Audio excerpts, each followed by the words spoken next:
Welcome to the Small Business Matters podcast, where we talk to business experts and go beyond the trends to find out what's working for small businesses on Main Street and online. Now, let's get down to Main Street. Each year, there are roughly 4.7 million new small businesses created in the US, but according to the US Census, that number shot up to 5.5 million in 2023, the highest year on record. Now, many of these new ventures are limited liability corporations, or LLCs, and with so many small businesses being created, we thought it would be a good time to talk about LLCs, how they differ from other business structures, and what advantages you have as a business owner by forming one. Our show research on TikTok led us to discover Imani Law, co-founded by Carmel and Camelia Imani. This forward-thinking law firm specializes in aiding entrepreneurs with business establishment and trademark security. The Imani sisters, both UC Davis School of Law graduates, have shifted from litigation to focus on transactional and preventative practices to safeguard clients. Notably, their firm is recognized for its flat-rate fees, transparency, and approachable manner, effectively engaging with the online community through platforms like Instagram and TikTok. Carmel and Camelia, welcome to Small Business Matters. Thank you. Thank you for having us. Thank you. It's so great to make new connections for Experian through our social media channels, and we've been so impressed with your approach, particularly on TikTok. What is your favorite aspect of practicing law? Maybe we could start there, especially in the context of helping small businesses and entrepreneurs. Yeah, it's really nice. Now that we don't litigate anymore, everything we do is transactional. What's nice is we get to help people before the problems start and then advise them on what to do so that they don't have to run into problems. I think people, when they think about law, they think of litigation, they think that there's, going to be complicated and costly, but we get to work with people and tell them it doesn't have to be like that. So I think that's one reason why we really like our jobs. It's a very happy environment and we get to help people every single day. So what are the main differences between an LLC and a corporation, and how do these differences impact small businesses and entrepreneurs? Yeah, that's a great question. We talk to people who are starting up their businesses every day, and they have that same question, and it really depends on what their business is, what their goals are. It's really not a one size fits all. And that's why there are those options out there. And so when we get on the phone with a potential client, we go over the differences for them in their, depending on what type of business they have. And there are different rules that will apply depending on what type of profession you have. But the biggest difference is that, corporations, there are more formalities that are involved. LLC is more of a simple structure. So if you're just starting out on your own and you don't want to be a sole proprietor, and you want to file paperwork, usually LLC is the best way to go if you're not, trying to sell stock in your business and have investors. We usually recommend the LLC route. So what are the basic steps involved in setting up an LLC, and how might these steps vary from state to state? Camelia? Yeah, every state has a different process. I can tell you with California, and what seems to be common with other states is the first is obviously we want to do a name search. You want to make sure that your name is not taken with your state, because two different LLCs can't have the same name. After that, you draft the articles of organization, you file them with the state, you wait for the state to get back to you. And then where I think a lot of business owners what they don't think about, and we don't blame you, how would you know this, is that there is also steps you take after the filing. And that can include, for example, in California, you have to file a statement of information within 90 days. I know other states have that as well, where there's that additional filing you need to do. And then there's filings you have to do or things you have to do that are related to the LLC. So now there's also that beneficial ownership information requirement that needs to be filed within 90 days. There's also getting an employer identification number with the IRS in order to identify your business. And then there's getting a business bank account and a business credit card. So that's what I would say is very common with every single state. And then there's like the minor things that every state does different, but that's a pretty good overview of what every state requires. Understanding the costs vary from state to state, can you give us a sense of the kind of cost entrepreneurs should expect when forming an LLC including both the initial setup and ongoing expenses? Great. That's a great question. Yeah, every state has its own filing fee. So in addition, for example, in California, to file your LLC, the filing fee itself is $70. And then, of course, there is the added cost. If you go for a third-party service to do it for you, there's an added cost for that. Or if you have an attorney draft your paperwork, there's there's more money associated with that, of course, more fees. But then there's also yearly tax fees that everybody has to pay, regardless of if you make money with your LLC or not. So let's say you just have an LLC in California. Every year you have to pay $800. And every state is different. So California, it's a higher fee than most states to have an LLC. But you have to pay it regardless of if you make money or not. What are the main benefits of operating as an LLC compared to other business structures? And what are some of the limitations business owners should be aware of? Yeah, great question. So limited liability companies, LLCs, the biggest thing is that limited liability. So for a lot of business owners, there's risks they may want to take. And making your personal assets and your business assets separate are really great because you can take greater risks. And then, of course, if something does happen, unfortunately, in your business and you get sued, if you're doing everything properly with your LLC, then you will have that limited liability. So your personal assets will not be at risk. That would be the biggest pro of having that LLC. And then as far as another one would be tax benefits. So one thing that LLCs can do is that they can choose how they want to be taxed. So a common tax election people take is S Corp. So you can save a lot of money on your business and by choosing to be taxed differently. And that's something that you wouldn't be able to do if you were a sole proprietor.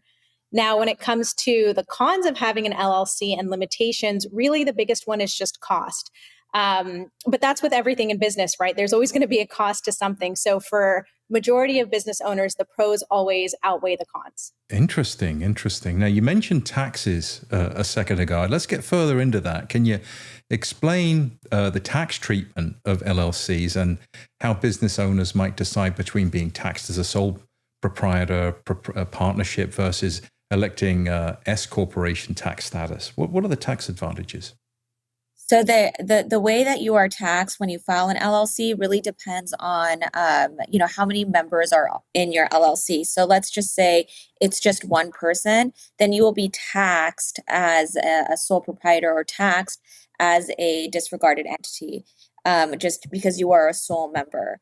But if you have more members in your LLC, like let's say you and your partner start an LLC together, then you will be taxed by default as a partnership.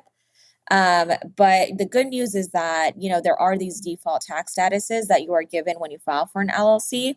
The good news is that you can always change your tax election, which a lot of people do. Instead of accepting their default tax status, they file additional paperwork to be an S corp, to be taxed as an S corp. So you have that option as well. And you mentioned partnerships a second ago. Let's talk about management structure. How does the management structure in an LLC work, and how can it be customized to fit the needs of different businesses? Is it customizable? Yeah, so you can always be, have a member managed LLC or a manager managed LLC, and the laws differ per state. But in a member managed LLC, every single member of an LLC has total control, and then in a manager member LLC, the manager, there's only one person who's doing everything, and then you have members of the LLC. Kind of like it's more of like a corporation structure, but by default, most people elect to have that member managed, where it's all members of the LLC, so both partners have equal say in the voting and equal say in decision of the LLC. Liability protection, that's a big one with LLCs. How does an LLC protect its owners' personal assets? And are there any scenarios where this protection might not apply? You mentioned a few in some of your TikTok videos. Yeah, this is a great question because I think that this is something a lot of business owners don't know about until it's too late. So with LLCs, again, the advantage is that you're separating your personal assets and your business assets, because now what you're doing is you're operating under your business as opposed to you personally. And you're telling the government, hey, we're separate. I'm a person, but I also have this business.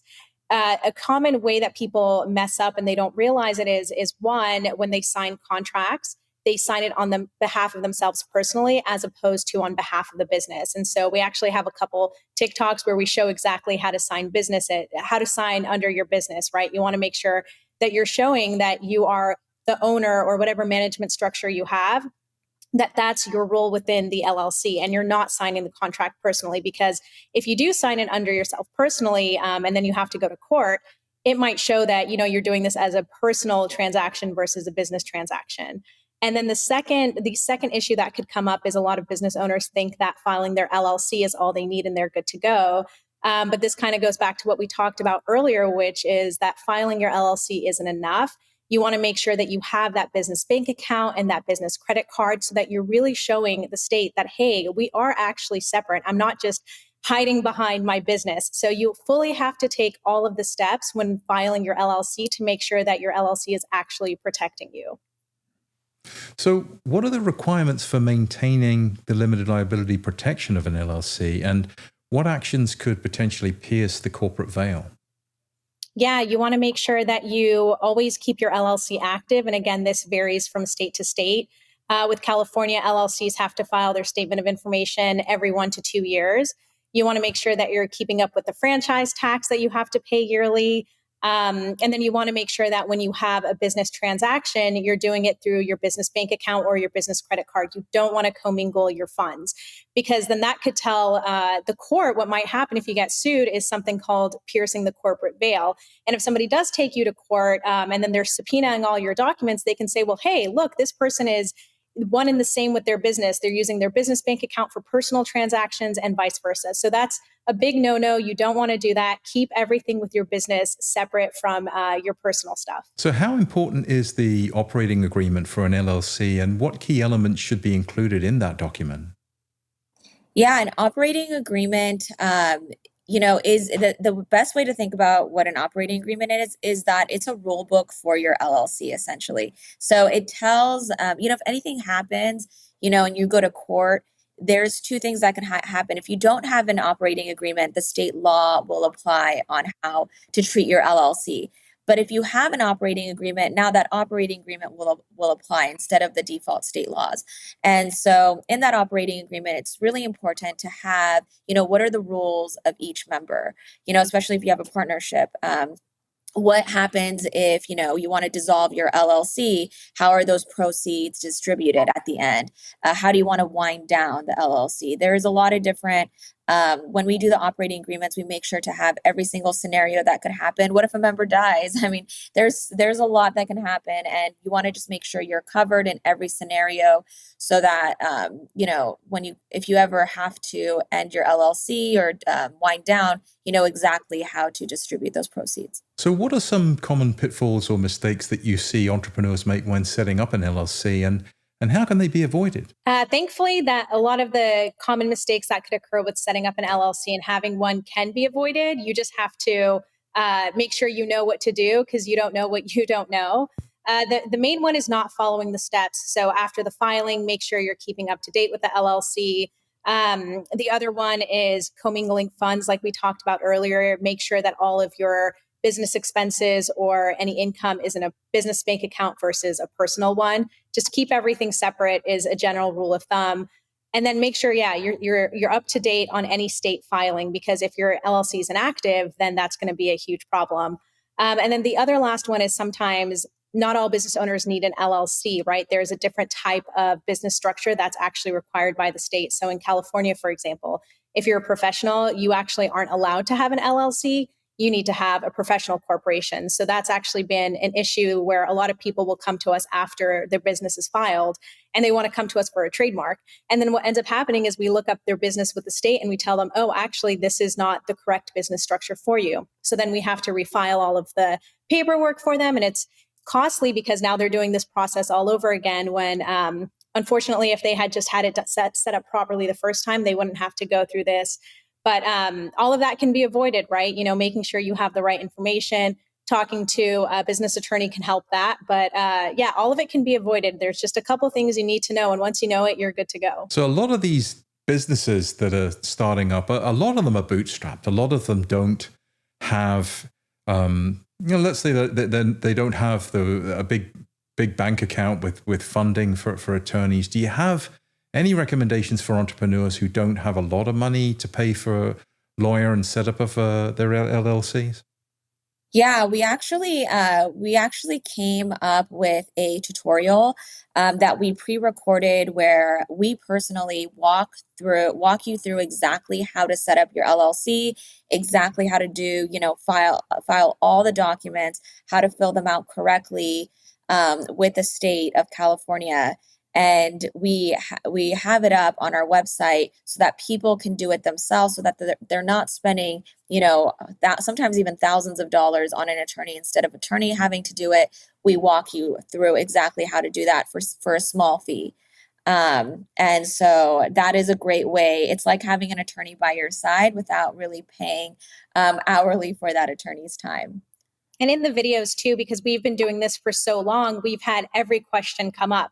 So we've been able to preemptively answer these questions in those tutorials, whether it's what to put on certain spots of the filing, what to do next. And then on top of that, we also include, for example, the operating agreement, because every LLC needs one. So then we just put that in there because we want you to have that. So it's fully comprehensive. You won't need to then outsource and go to an attorney for anything else. We tell you what documents you need for your business bank account, exactly how to get one, exactly how to get your EIN, your employer identification number. So it's fully comprehensive. There's nothing that you would have to do on your own. So we're very proud of it. We spent a lot of time, perfecting it. And we've had a lot of business owners come to us and say that has been really helpful, and they didn't have to shell out thousands of dollars for their business. Excellent. Excellent. Ladies, this has been very enlightening for me. Thank you so much for coming on Small Business Matters and sharing your legal insights. Again, we're going to remind our listeners, this podcast episode isn't official legal advice. For legal advice, you should reach out to an attorney. But if people want to reach out to you, Carmelia and Carmel, how do they find you? I was going to say we're very active. You can follow us along on social media. We're very active on our TikTok as well as our Instagram. And then Carmel, you probably want to get into exactly how to sign up. Well, our handle is at imani.law. And so people can, when they go to our social media profile, we have a link where you can chat with us. We have a link that you can click on where you can book a consult with us so that we can give legal advice. Because again, like you said, this is not legal advice. That every business is so different. And we advise differently based on the type of profession the client has. So we definitely recommend scheduling that one-on-one call where we, really dive deep into your business and talk about all the things you need, contracts, and the business structure you need, as well as trademarks and all of that. Excellent stuff. Thanks so much for coming on Small Business Matters today. Thank you. This was great.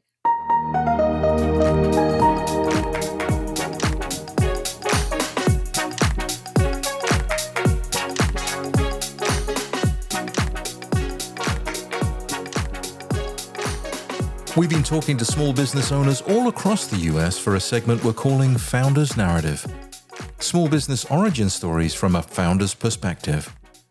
Our next story comes to us from John Loomer, who experienced being laid off not once, but twice, motivating him to open his digital ad agency. But it wasn't all about making a living, as you'll hear him explain. It was about designing a balanced life for his family, who were dealing with a serious health crisis for one of their children. Here's John. Well, I'm John Loomer. I'm focused on advanced meta advertising. I've run johnloomer.com, John Loomer Digital since 2011. And the focus is providing support, resources, community to other advanced meta advertisers. Once I got married, I guess maybe that's the key differentiator. I was 24 years old, took the first job I could to be stable, which was in insurance. From the very beginning, I had this separate passion, which was in fantasy sports.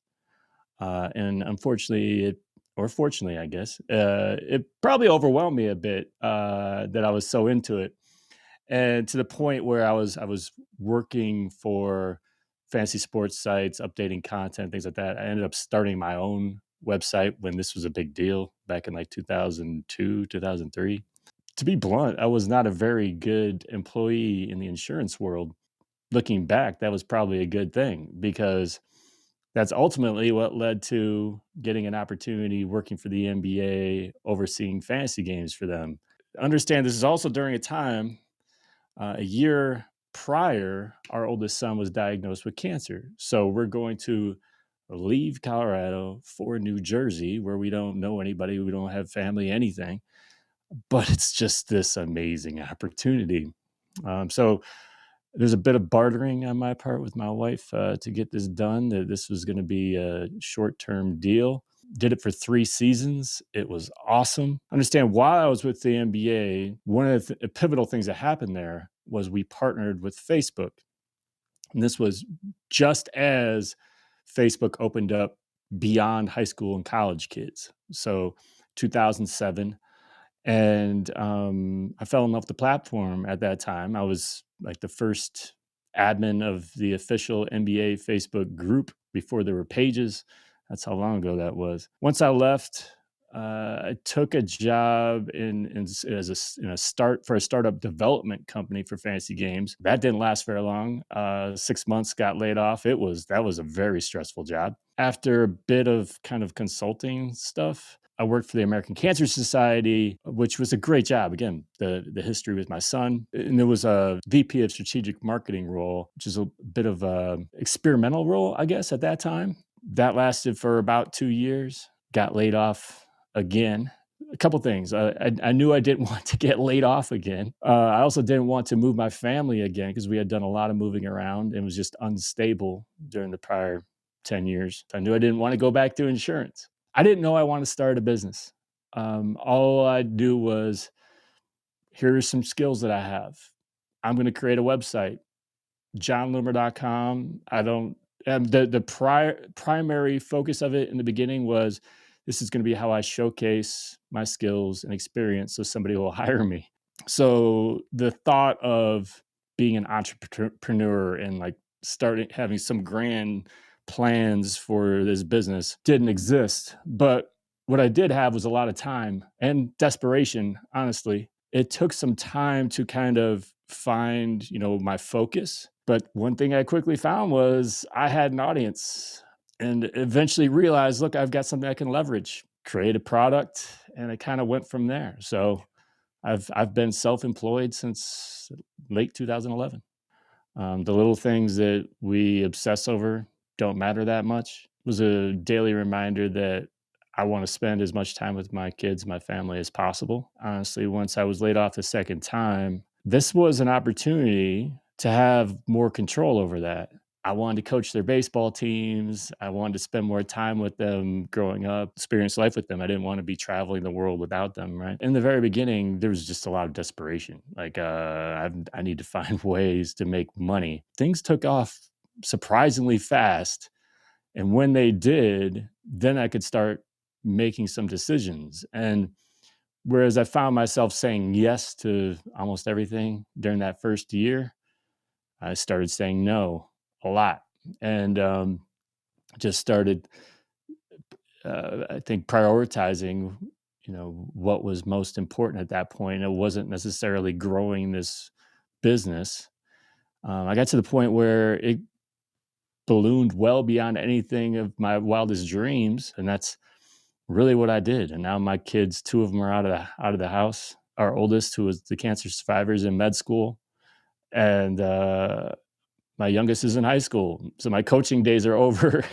So now it's a matter of spending more time with the business, but it all kind of timed out right. It's such a complicated thing because there's a way to approach it that is a very structured and planned way, but that is absolutely not what I did.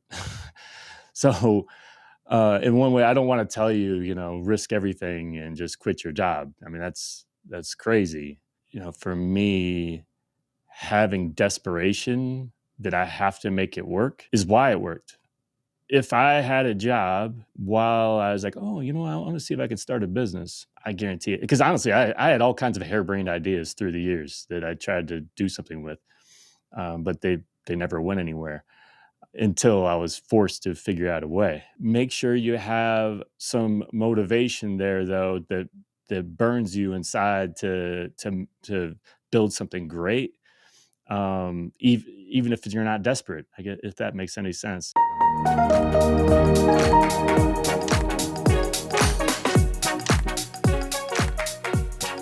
Do you have a fascinating origin story for your business? We would love to hear it.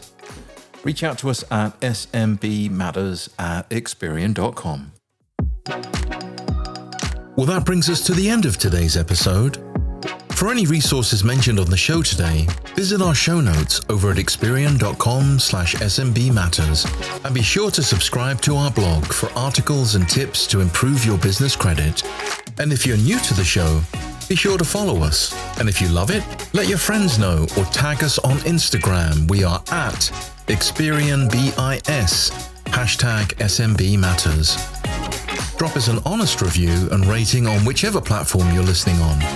And if small businesses matter to you, shop local or reward them with your business online. We'll catch you on the next episode of the Small Business Matters podcast.